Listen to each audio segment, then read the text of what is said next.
Sonja Eichwede. On my left, Mr. Philipp Retzbach. My name is Nicole Berghoff.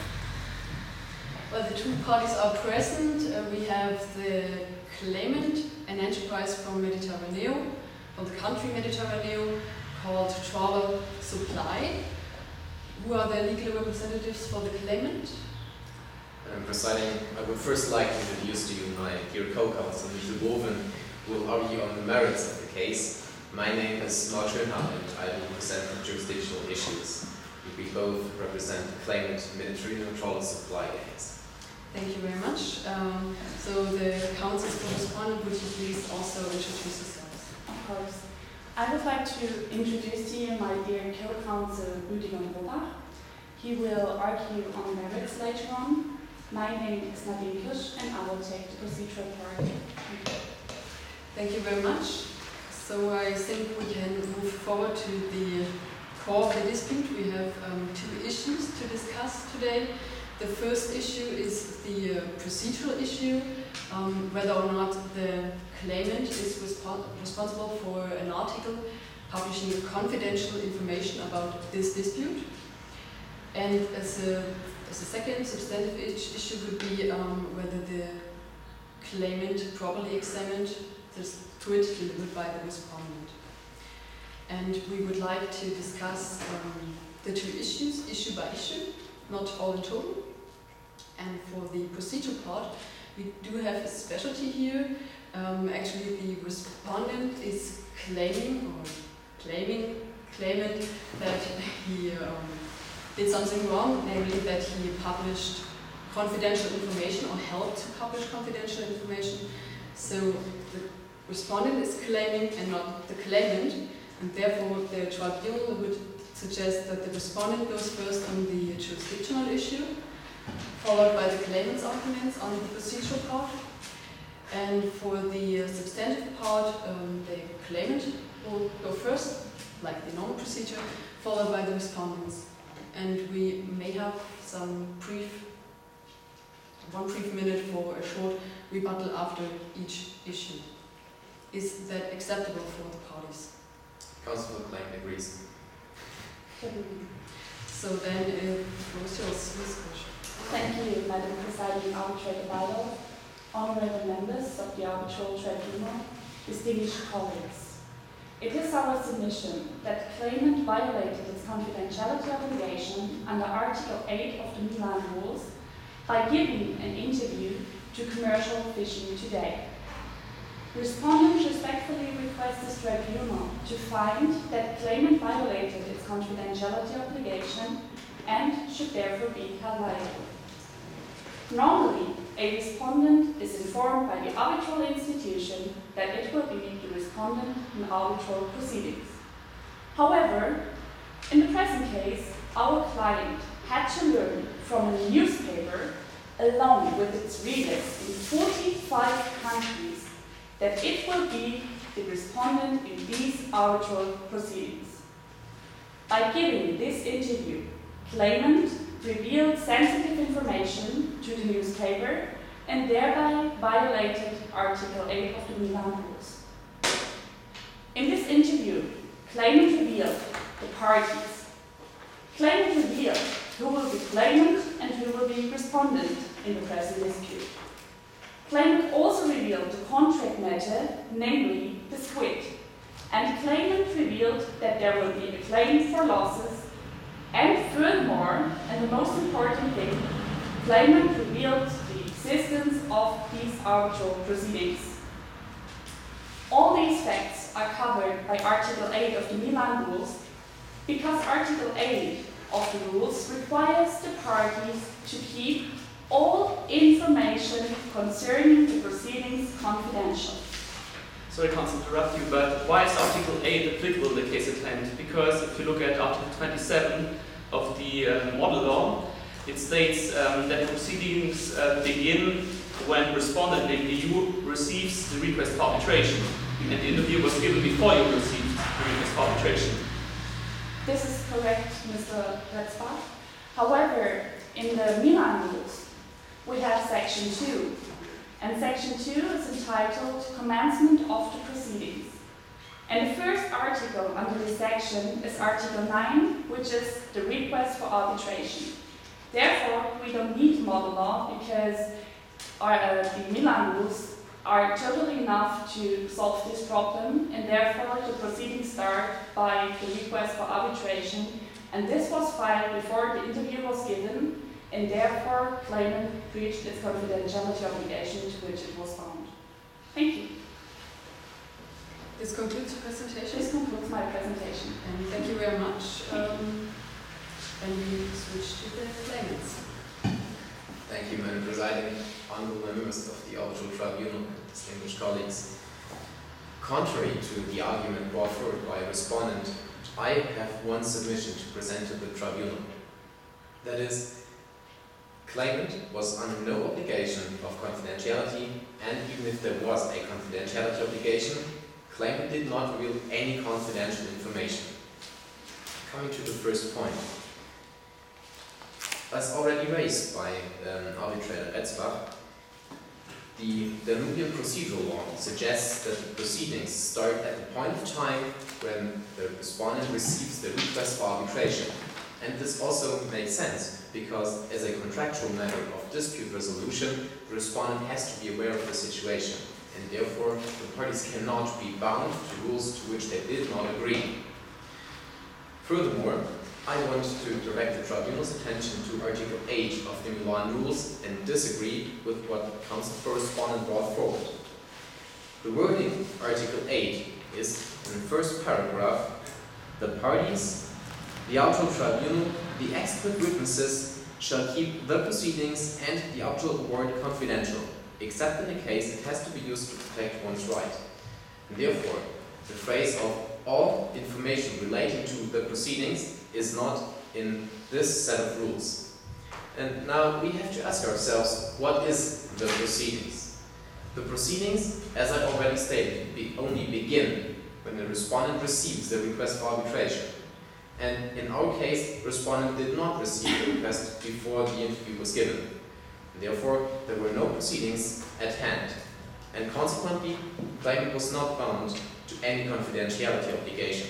I see your point, counsel. However, what would you say to your client if you could move back in time? Would you say you can publish the interview, or would you say kill by your own? Mr. Etzbach, I see you're referring to the harsh tone the interview was given, and to be frankly, I have to apologize for the rough tone. However, legally speaking, this interview is completely in accordance with all the obligations that the parties were bound to by the arbitration.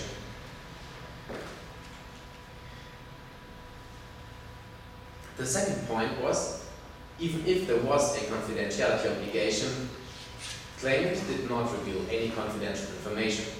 This is due to the fact that the same magazine had previously reported on a dispute between the parties, and therefore it is easily assumed that the public was already aware of all the information that was published in this interview.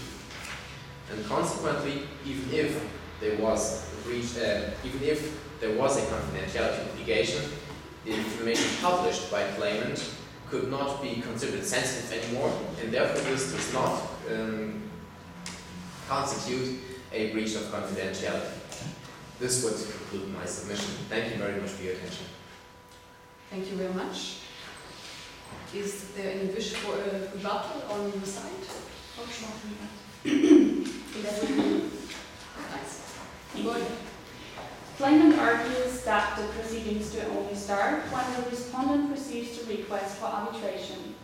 Claimant also knows the purpose for this, because respondent cannot be bound to rules it is not aware of. However, the purpose of this rule is not to give claimant the opportunity to reveal confidential information, harm respondent, and then claim that it was not bound to any confidentiality obligation at all. Therefore, the one who initiates arbitral proceedings under the Milan rules is bound to the confidentiality obligation from the very beginning. Thank you very much for your attention. Thank you very much. So this concludes the procedural part. If there are no further questions from the tribunal, so then we move on, I suggest, to the merits of the case. And you will go first with the claimant. Thank you, Madam Presiding Arbitrator. Honourable members of the tribunal. In concerns of the issues of the case, it is claimant's position that the claimant can rely on the lack of conformity, as it gave proper notice in terms of Article 39 and examined in terms of Article 38 CISG. So, what happened? When our client received the goods, it examined the goods and redirected it to its customers the long line efficiently. Loaded with squid, the vessel left the port. On open sea, they defrosted squid and had to discover that squid was hardly usable as bait. They informed our client, who immediately relayed this information to respondent, in fact, on the very same day. Therefore, our client informed respondent in accordance to Article 39 CISG. Article 38 CISG requires the buyer to examine the goods, and that is what our client did. Our client examined the goods properly and redirected the goods to its customers. However, counsel, your client could have discovered the lack of conformity of the squid earlier, couldn't he?